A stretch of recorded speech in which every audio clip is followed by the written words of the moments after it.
Fue una tragedia en una escala extraordinaria. Un terremoto tan potente que movió el eje de la Tierra. Decenas de miles de muertos. Japón entero se movió 3 metros en el mar. Partes de la costa se hundieron más de 1 metro.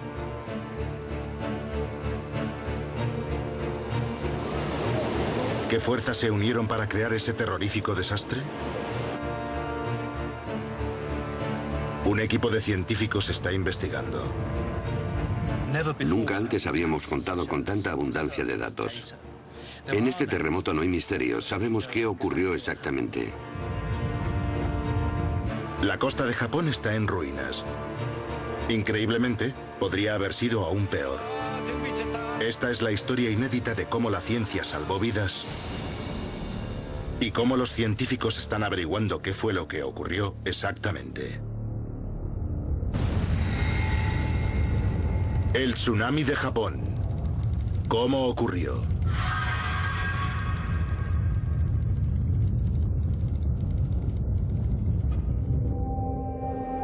El profesor Roger Wilhelm es un experto mundial en terremotos. Está en Japón para ser testigo de las secuelas. En este momento volamos sobre la costa y gran parte de la costa se ha hundido 1 metro. La amplitud de los daños es realmente increíble.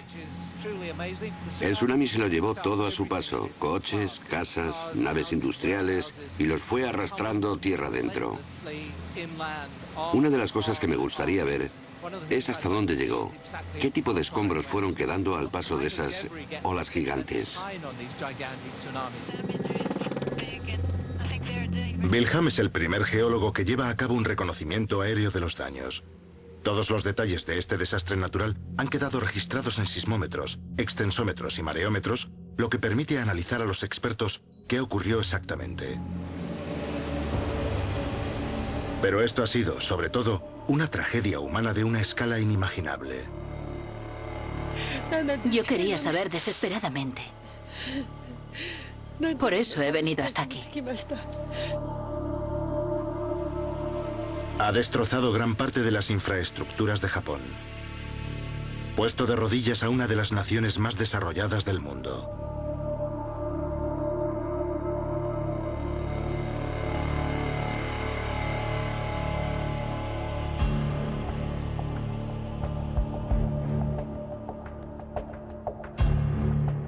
Mientras los equipos de rescate buscan entre los escombros, Wilhelm y otros científicos de todo el mundo asumen el reto de entender este terremoto gigante con la esperanza de evitar algún día tantas pérdidas de vidas.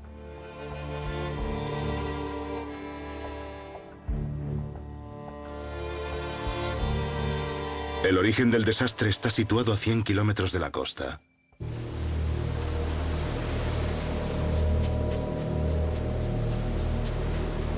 A 6 kilómetros por debajo del agua, la Tierra se deformó en una vasta colisión a cámara lenta.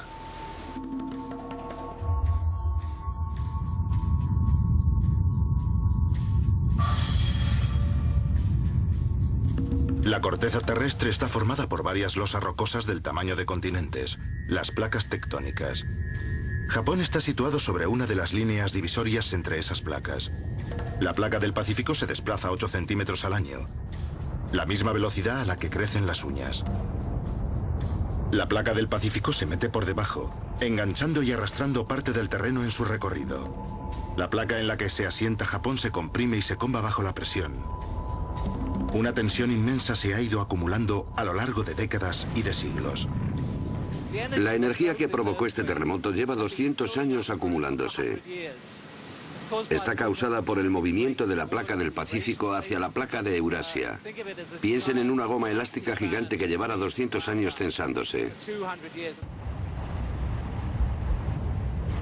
El 11 de marzo de 2011, a las 2:46 de la tarde, hora japonesa, la tensión llegó a un punto de ruptura. La cantidad de energía liberada en un terremoto de este tamaño es enorme y hay que medirla en unidades muy grandes. Si la comparamos con la bomba atómica que destruyó Hiroshima, este terremoto fue probablemente como 2 millones de veces aquello. Una cantidad de energía impresionante. Eso irradió ondas de choque. Las más veloces, conocidas como las ondas P, viajaron a 6 kilómetros por segundo. El sistema de detección de Japón las captó al instante. En cuestión de segundos, antes de que nadie se diera cuenta de lo que ocurría, se iluminaron las advertencias automáticas de todo el país.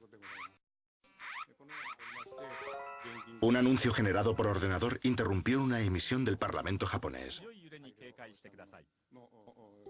Cuando el sistema de advertencia se puso en marcha, la ciudad costera de Sendai, a solo 100 kilómetros de donde terremoto, temblaba ya. Las ondas de choque llamadas ondas S, más lentas pero más destructivas, habían llegado ya. Esas ondas viajan a 3 kilómetros por segundo. Hundieron el noroeste de Japón en el caos.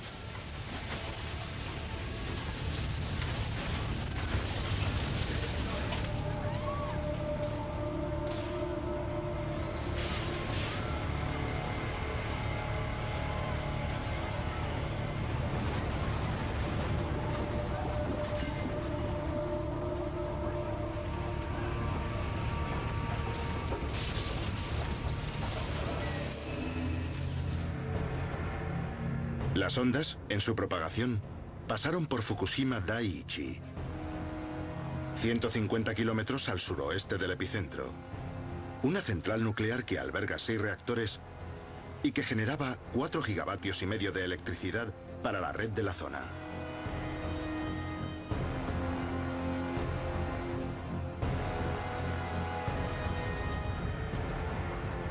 Esta grabación de un pueblo cercano a la central nos da una idea de la potencia del terremoto.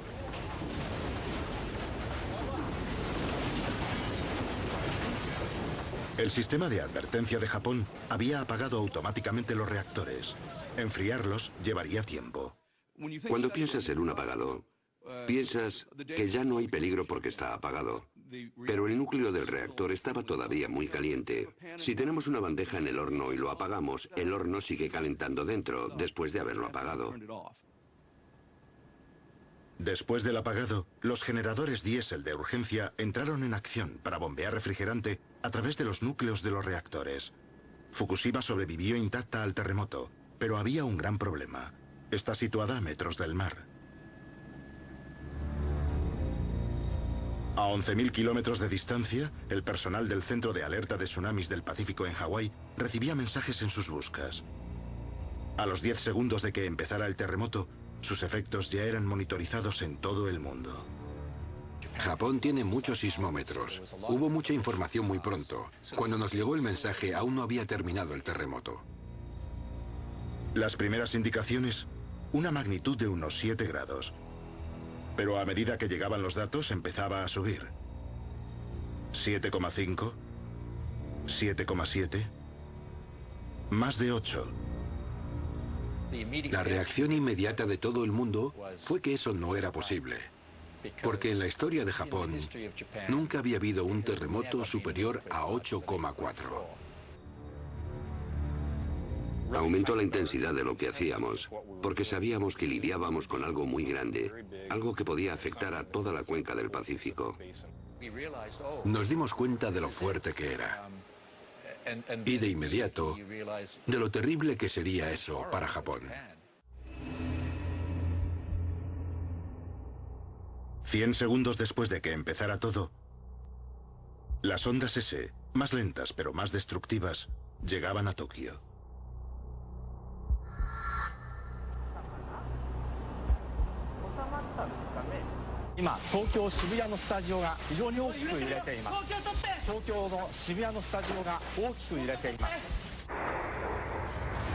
Con 60 segundos de aviso previo, Tokio estaba ya preparada. Pero no para esto.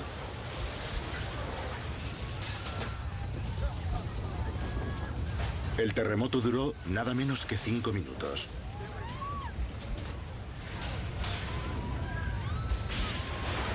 Un geólogo estadounidense estaba aquel día en la ciudad. Esperábamos que terminara a los 10, 15, 20 segundos, algo así. Un minuto como mucho. Hacia el minuto 3 o 4 estábamos atónitos de que aquello siguiera y siguiera y siguiera.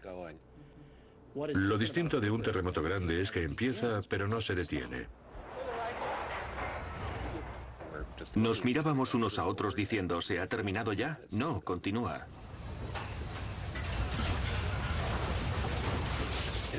Y nos íbamos dando cuenta de que era cada vez más grande y tenía que estar bastante cerca.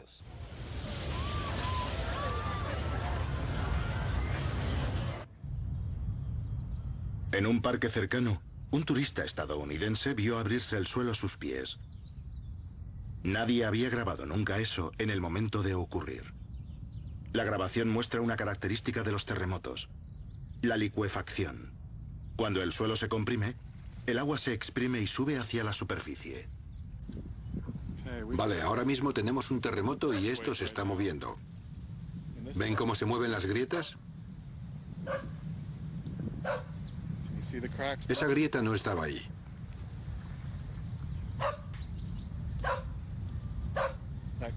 Esa grieta se agranda y se reduce. Avanza y retrocede. Y ahora está saliendo agua por todo el parque.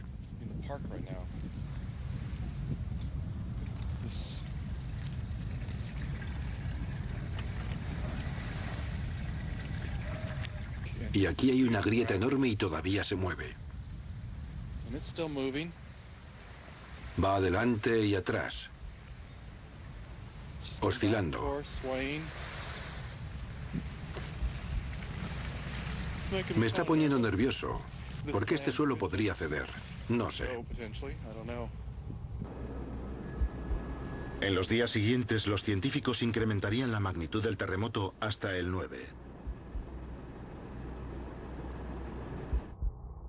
Los sistemas de aviso funcionaron, y la mayoría de los edificios seguían en pie.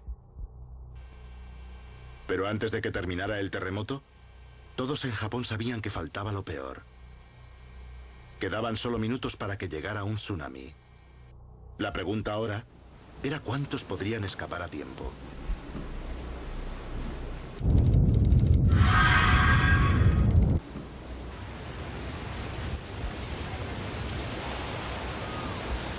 El 11 de marzo de 2011, los miles de millones que había invertido Tokio en ingeniería a prueba de terremotos y en sistemas rápidos de alerta demostraron su importancia. Salvaron las estructuras de la ciudad y a sus habitantes.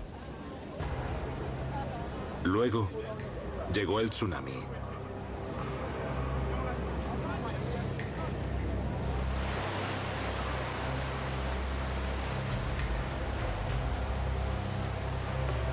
El tsunami fue desencadenado por la explosiva liberación de energía del terremoto a 100 kilómetros de la costa.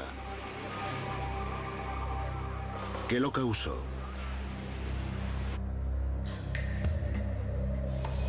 A lo largo de los siglos, la parte japonesa de la falla tectónica había sido comprimida y arrastrada hacia abajo por la placa del Pacífico, que se metía debajo de ella. La placa superior se comporta básicamente como un bloque de goma. Se comprime como un muelle de este modo y cuando sucede el terremoto el muelle salta. El empujón repentino hacia arriba de una masa de roca tan gigantesca elevó una masa de agua de 6 kilómetros de profundidad hacia la superficie del mar. Al colapsarse nuevamente hacia abajo, olas inmensas cruzaron el océano. No como las olas normales, sino más bien como las ondas de choque de una explosión. Solo tenían 1 metro de altitud, pero medían más de 100 kilómetros de delante a atrás y se desplazaban a una velocidad terrorífica.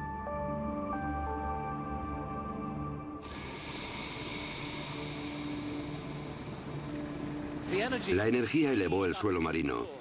Eso desplazó una gran cantidad de agua que, como vemos, se abrió paso hacia la Tierra, se abrió paso por todo el Pacífico.